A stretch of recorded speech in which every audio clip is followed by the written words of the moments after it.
যাদের সিম থেকে অযথাই টাকা কেটে নেয়, সেটা গ্রামীণ ফোন হতে পারে, এয়ারটেল হতে পারে, রবি হতে পারে, টেলিটক হতে পারে, সেই সবগুলা সিমের এই ভ্যালু এডেড সার্ভিস বা ভিএএস বলে এটাকে, এই সার্ভিসটাকে অফ করার সিস্টেমটা আমি দেখিয়ে দিচ্ছি।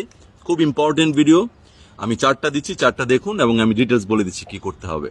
সো গ্রামীণ ফোন ইউজাররা ডায়ালে গিয়ে *121*6*1# ক্লিক করবেন। বাংলা লিঙ্কের জন্য দেয়া আছে। শুধু টেলিটকের ক্ষেত্রে মেসেজ বক্সে যাবেন, আপনার গিয়ে নতুন মেসেজে গিয়ে স্টপ অল লিখবেন, স্টপ লিখে স্পেস দিয়ে অল লিখবেন এবং 335 সেন্ড করবেন। আর স্কিটো যে সিমগুলো আছে সেটার জন্য স্কিটোর যে অ্যাপস আছে সেই অ্যাপস দিয়ে আপনাকে এটা করতে হবে।